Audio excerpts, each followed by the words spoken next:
We are live, Believe Nation. How we doing? Happy Wednesday. Wednesday is my project day. Can't believe it's already 2 o'clock. I started at 6 this morning. Just non-stop project focus. Get stuff done. It's been amazing. Just amazing. Anyway, taking a break for a little bit to come and chat with you guys, to say hi. Hope you're doing well. I like having one day per week that is just whatever I want to work on. You know, I think Tuesdays are crazy making videos. Thursdays are awesome doing hangouts and meetings. And Wednesday's just totally open except for this. This is my only commitment. I see Mark here in the chat. Let's see how we can bring some value. Here it comes. Here he comes. Happy Wednesday, my man.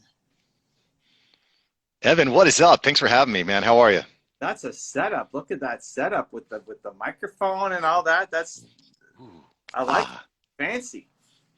You know, your team does a great job of onboarding, by the way. I got multiple reminders. You have a great system of just explaining so how your guests can have the best experience possible. Get the headset, get the light, get ready. So everyone probably knows this, but you do a great job on onboarding. It's awesome. Very impressive. Cool. Well, that's good to hear because I'm always pushing to say, hey, come on, we suck. Let's go. We got to get better. always getting better, baby, you know? Anyway, Mark is part of my Move for Makers program, and as part of that, we do an IG Live together. So what do you got, man? How can I help? Hey, man, I'm just excited to be here, have another chance to chat with you. I wanted to I just heard you kind of chatting here before I jumped on the call, but you were talking about organizing your time, and that's been something that's been challenging for me as I get more clients and I get more responsibility. Now we got this Clubhouse app that I'm spending a lot of time on, and I'm getting pulled in all these different directions. You mentioned something in one of your meetings, in one of the Movement Maker meetings, where you said that you have a public-facing day. So I was wondering if you go a little bit deeper on how you organize your days and time so you can be as productive as possible. Yeah, so this really allowed me to be way happier, way more productive, get a lot more done. When I started to design my days around energy zones. So tomorrow is my public facing day, so it's Thursday, and all I have to worry about is doing public facing stuff. So I'm going to start the day doing my brand lytics training. So I have Movement Makers last week, and then I have brand lytics this week, and then Movement Makers the next week. And brand lytics is for people who want to go hardcore into data and YouTube and analytics. The sun is killing my eyes. Look at that. I'm getting a suntan here.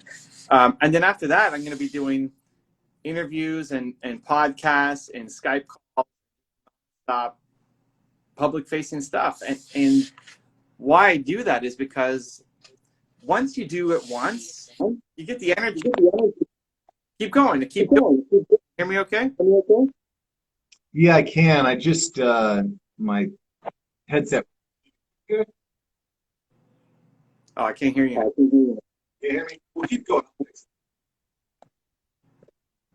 I think you got to turn off the Bluetooth or something. See, all that great you did on onboarding, not good enough. We got to do better. I think just go with my instincts. My instincts are to just go raw like this, but you know, that's what it is. So staying energy is a lot easier to kind of switch energy, to switch momentum. So if I'm doing an interview and I'm feeling pumped up and ready to go and just extrovert Evan, it's easy to stay in that zone and just do 5 more. When I make videos, so yesterday was my YouTube day, I'm filming videos. The first video takes me a while to get into it. I posted, I don't know if it's some Instagram story, but I posted like a quick outtake of me doing it. And what do I say again? It's like I just forget what I'm doing. And then once I'm into it, it's just easy to just keep going into it. So better to record 10 videos instead of just making one and then stopping. And I think where most people struggle is, and this is especially for me, is if you're going to go from writing a book to then making a video to then doing an interview to then doing something else, it's just there's too much switching, and it's better to stay as much as possible in the same energy zone as you can. And as entrepreneurs, we're fortunate we get to design our life a little bit more than the average person. You know, I mean, if you're working for a job, for somebody else, it's a lot harder. I think it's still, you think you should still, but you look at what are the hours that you do control, and then how do you make sure that those hours are matching to the ambition that you have. So I like having, like, this is the only commitment I have on the day in terms of talking to people besides my live stream tonight. And I'm just working, you know, I'm just introvert mode working. Yeah. And yesterday was a crazy day of YouTube. Tomorrow was a crazy day, all day interviews. And so Wednesday is my day in the middle to just do whatever I want to work on to help build the business, whatever projects I feel like working on. So Monday is my mentoring day. I'm mentoring the team the whole day. Tuesday is my YouTube channels. Wednesday is project, whatever project I want to work on. Thursday is public facing day, interviews. Friday is CEO day. And that's mostly right now looking over all of my social media strategy, content strategy, as well as keeping in touch with the people that can move my business forward, because I suck at keeping in touch with people. I just don't think of it naturally as an introvert, or maybe there's something else about me. I just don't do it unless we're working on something together. I just don't remember, and so that's not good. So, no, but it's hard. You got a million things going on. It's hard to juggle all of that, plus the interactions with your millions of fans. It's like, you know, it's challenging. It's very difficult. But you just plan it. I mean, that's all. It's hard, but you just create the schedule for it. So Friday afternoons is when I'm my time trying to reconnect with the people who could move my business forward. So I find a way to. You do a better job than I think most creators do. I mean, just being able to have access to you like this, the movement makers is a great way to kind of get a feel for what's on your mind as far as trends go. The reason I'm curious more about this time management is this new Clubhouse app came out, and it is just it's such it's a time suck. So on one hand, I'm cognizant that I'm spending less time creating and more time moderating rooms, hosting rooms, engaging with people, building my following there. But the flip side is that the Clubhouse app is so hot right now. Like last night I was moderating a room and people just kept dropping in. Roberto Blake dropped in, Sean Cannell dropped in, you know, the vidIQ team dropped in. There were like 5 other like big YouTubers that dropped in. So I'm thinking, well, maybe if Clubhouse is this hot, I should be shifting more of my energy there and away from my, you know, my consistent podcasting schedule. And I'm just trying to kind of turn that around, but it's tough because, you know, you make these commitments to creating, but at certain points it feels like you need to pivot your focus, you know? I think what you have to do is think about how much do the relationships help you. So the Clubhouse, you have 2 strategies. One is to try to raise your hand in as many rooms as possible and ask questions and be seen and get noticed. And that's a hustling kind of mentality. Right. And the second is to host your own room on a certain topic.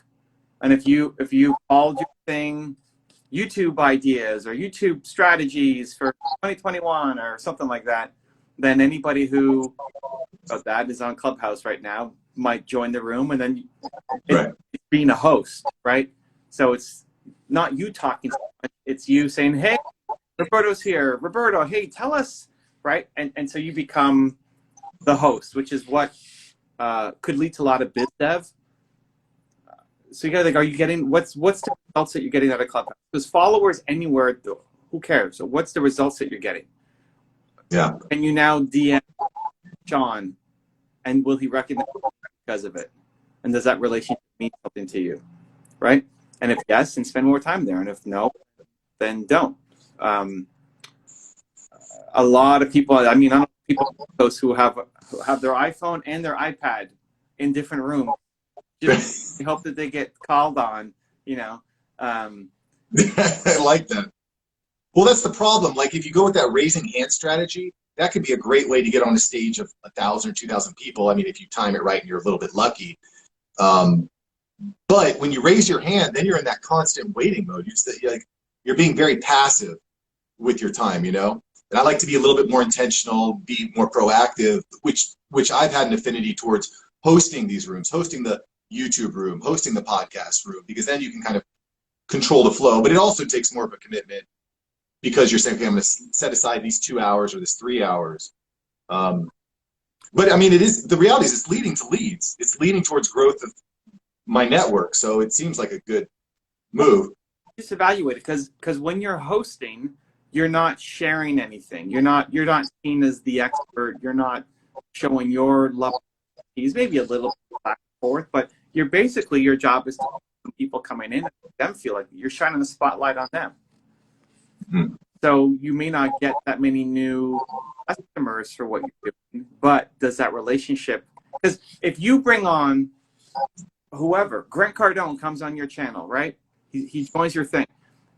Grant wants the spotlight on, and right. your job as a good host would be to put the spotlight on him, not right. you then go and give some 8-minute thought leadership piece of advice, because then they're gonna. Yeah. And people come in quickly too, and they're like, hey, if you don't bring them on stage the first 5 minutes, you don't ask them a question, boom, they're off to something else, right? Yeah. That's the advantage. I hate audio. I consume no podcast, but Clubhouse is decent for me because I never raise my hand, but I'm lucky that guys in rooms and they say, oh my God, Evan Carmichael's here. Come on and let's have a chat, right? So, but I never stick around after my little session is done. I just intro. Yeah. it's another podcast. It's just another radio show that I'm on. So Public Facing 8 tomorrow. If somebody cancels or I have an opening, I'll go on Clubhouse. I'll get invited into different rooms and get a chance to speak for another 5. Yeah. So I think you just need to audit what's the ROI that you're getting. Are you be able to do business with people? Clubhouse sucks. Like you can't DM people or anything. You have to usually Instagram will go next. Right. So well, that's the side effect. Like when you go in there, you host a good room, you're giving good feedback. But that's the other thing. Depending on what type of host you are, you can just sit back passively and introduce people, or you can give your own 2 cents. So that's what I try to do. So I can, to your point, become the thought leader in this topic to drive business.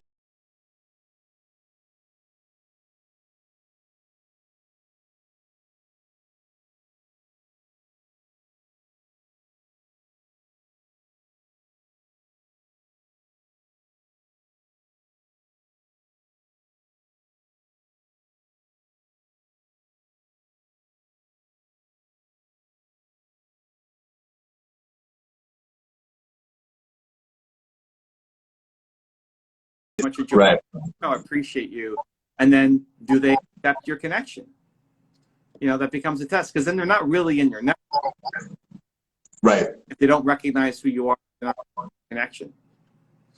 Yeah, what I've tried to do is just kind of like ask at the end, say, hey, I'd love to send you a DM on, where would you like me to send you a DM? I'd love to collaborate with you outside of this, bring you on my podcast. Yeah. And I've had some success, but to your point, I do think that you need to be right on it. You need to be texting them, DMing that night, not a week later. And also something you brought up, I think, in Movement Makers was use the same logo on all of your platforms. Because if you have, one face, one picture on one platform and then a different picture on another platform, there's gonna be a disconnect. That was definitely an aha moment for me. Yeah, and zoom in on the face so that they can recognize you really easily. Yeah. I mean, for you got your start on YouTube. You were highlighting others as well. You were kind of playing the DJ, How did you make that shift from the DJ to the thought leader in that space? Was there a particular moment that you made that shift? I'm still the DJ. That's fair. I'm all of it. Like, I think depending on, so last Thursday when I did my public facing day, right? Some people want to have me on their show to talk about entrepreneurship. Some people want to have to talk about believe and just getting started. Some people want to have me to come on and talk hardcore YouTube strategies. Some people want to have me come on and talk about salsa dancing or League of Legends, right? Like I've got different aspects of me. And so do you. And different people will be interested in different side of things. So when I'm when Brendan Burchard invites me to his private home to hang with him and his friends, I'm not helping him believe in himself. Yeah. Yeah. Right. So in that case, I'm the YouTube guy. And in other circles, I'm the believe guy. So it's fine. I embrace it. It's great. You know, it's to your point, that's some of the magic, I think, of these collaborations is you can interject your wisdom in some places, but if you can't provide that value, you can combine, you can link people up with the Bouchards or the Tony Robbins or whatnot, right? Because of the connections you've made DJing. Yeah, and I think you just got to audit your time. If you're going to spend the time on Clubhouse, great. Are you getting the result that you want? I just see Clubhouse it's a combination of on-demand radio shows, like live, you can join in, plus a networking event. Like if you're going to go to an event, most of the time, if you're smart about it, you're spending the time in the hall, in the rooms, talking to people, not actually presentation. Yeah. With no events really happening, right? This is your chance to connect with people inside the industry. But are you get in there? Is it worth spending 4 days to go to this conference to get this stack of business cards? Maybe, maybe not. Right? Yeah. Same thing, and you can change. You can host something else next time. Like maybe you don't care about connecting with YouTube experts. You want to talk to venture capitalists, right? I mean, you can set the room on the keywords. People will find it, and shared communities will find it and join you. But you have to be a good host. I think that's the problem. If you're going on treating it just like a podcast, where it's just you and you're the only speaker and you're just sharing your thoughts, I don't think it's going to do nearly as well as if you give credit to the people in the room and share the spotlight. Right. Well, I think in my position, I'm in a unique position to be able to reciprocate value to guests. So for example, if you were to pop on a Clubhouse and pop into a room of mine for 5 minutes, I could show you love, I could promote you, give you a second to chat. You're going to drive traffic to the room, which helps provide more eyes on my face. But again, as a smaller creator, it gives me the ability to stand out and reciprocate value to larger creators like you, because you don't want to sit in Clubhouse for 3 hours a night hosting a room. As a good host on a young platform, I'm able to provide a lot of value to larger guests like yourself or the Seans or the whomever's out there. So the other problem though is you can't outsource that. You've got to be locked in, honed in. I can't hire a virtual assistant to run my Clubhouse room. Yeah. You have to, especially if you're the host, for sure. And there's a skill to hosting that people are still figuring out, right? I've been in a bunch where you've got 50 speakers and they're fighting and jumping all over each other. So, let me just get in and I want to say, and they're just talking in charge of this place. This is bonkers. And then other times where if you're one of the speakers and you're not there, it's really poor etiquette, right? Where it's like, okay, let's go over to and it's silent because you're in the bathroom or something, or you're just tuning out because you're trying to pay attention to something else, and then you didn't hear your name called, and then it's just dead air silence. There's things like flash the microphone when you want to talk, and a couple other things. I'm sure it'll work itself out. I'm sure they'll have more tools and messaging. Right. It's still such a new company. The functionality is still super limited. But yeah, you got to audit your time. Like, is that 3 hours the best use of your time? And when I first got on, I just played around and joined a bunch of rooms. It's nice to be brought in, but it's part of my public facing day, right? Like I'm not on Clubhouse, seeing what the rooms are like today. I didn't go on yesterday. Like it's a Thursday bonus time for me. Yeah. Well, to your point, I've been making a lot of connections and been giving the value to the guests, and I'm getting tons of DMs, tons of messages. So I do feel compelled to lean more into that. But again, I've got a podcast, the After Hours Entrepreneur. It's on YouTube. We're posting 3 to 4 times a week on YouTube and the podcast and whatnot. So really what I'm thinking about doing is doubling down on Clubhouse.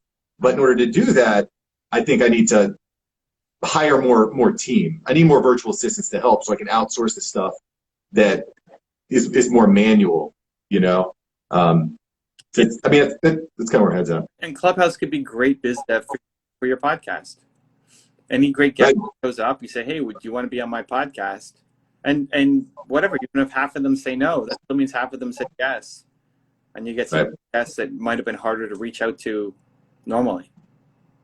Yeah, well, and it's worked. I got Justin from Primal Video to come in. He's got, he's a pretty big name. I've been trying to get on the show. So yeah, I've definitely found it to be really powerful for that. And, again, just sitting in a chat room the other night with Roberto Blake for like 3 hours and just picking his brain and getting his tips. It's been really cool. I think the other thing is I feel very compelled to spend more time there now because it's not always going to be this hot. Right now I can host a YouTube room and people come in naturally, but in a year there might be 10 YouTube rooms. Much harder to stand out at that time. Sure. And I think for people watching and paying attention is also how much do you want to consume? Because there's all these different rooms with lots of people who are knowledgeable on it, and it may not be like tier A all the time, but people who probably know more than you on most topics. For me, it's the worst consumption. Audio only is the worst consumption. I would rooms with Grant, like he went and then I went, and if I'm gonna try to learn from Grant, and you're like I didn't know him and didn't send him a message, I would much rather watch a video. I would just much more watch a YouTube video than listen to a live show. But other people love auditory, then that's number one. So if that's you and that's how you love learning, you don't even need to see it as biz dev. It could just be great learning opportunities to sit in on these rooms and people are sharing what's happening right now. Like it's a live talk show around topics that you care about, as opposed to your local favorite talk show that's just talking about the city or some like major. There's no talk show that you can turn into on the radio talking about YouTube strategy. Right. Right. And so that's what Clubhouse can do. I don't see it for me as a learning platform. Any of those guys that just message and say, hey, Roberto, you want to hop on a call, or whoever. But that's a different position than most people. So for me, well, that's the magic, is that having that access, that most people don't have, that access to these people. And then as the app matures, maybe that access will dissolve, because now instead of competing with a room of 100 people, you're competing with a room of 10,000. You're just never going to get that chance. Yeah. And so, again, if you have a business case around it, I think it's super smart. It's like, hey, I'm trying to build my podcast. I'm going to host rooms and I'm going to do biz dev. I'm a great host. And then my strategy is I want to get these people who come in to join my podcast. Yeah. Great. I know. 3 hours a night for you, or whatever else you're spending. Like some people are like crazy. They have to set rules.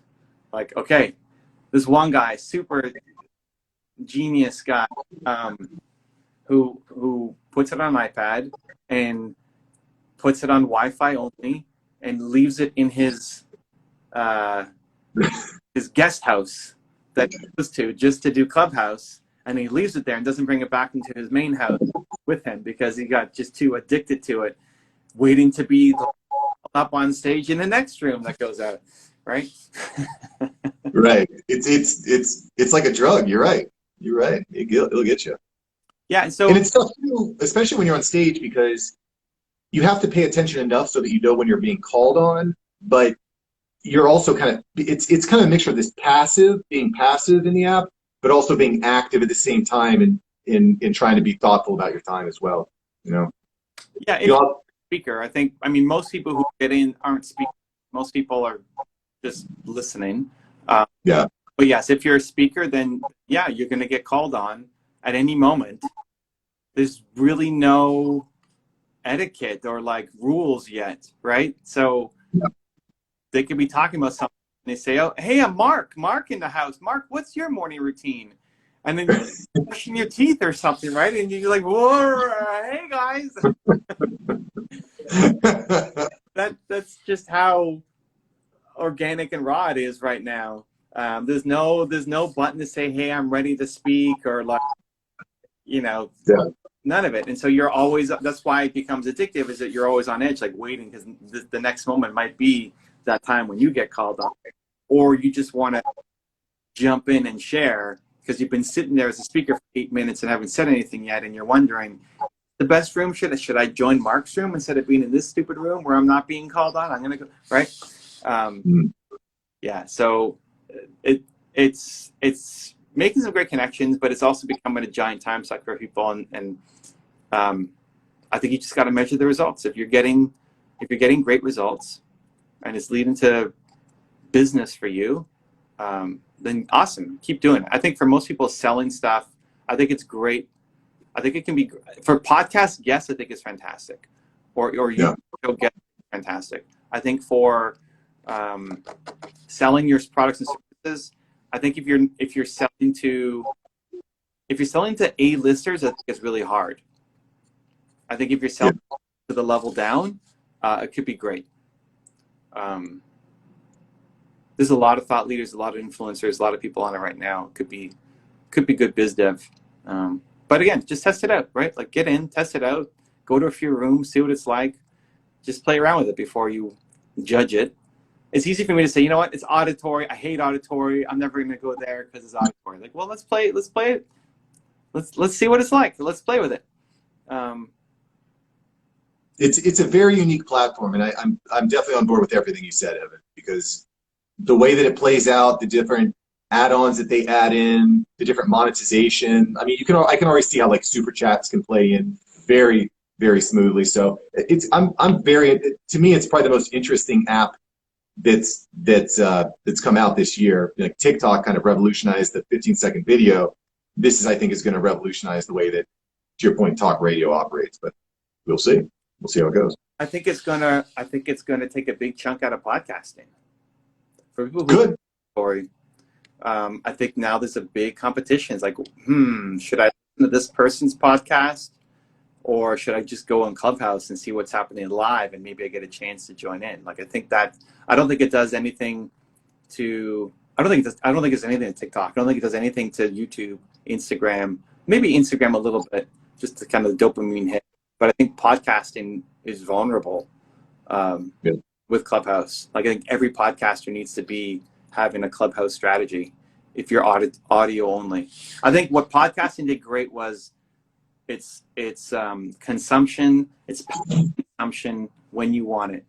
And so I think podcasting took away from either just listening to the radio because you're on your commute to work and you're going to listen to the radio, or just nothing time. Like, instead of when you're working out, you have a podcast on, or when you're on, you have a podcast on just really loud. I think it took away from the music industry in terms of, like, instead of listening to a song, now you're going to listen to a podcast and learn.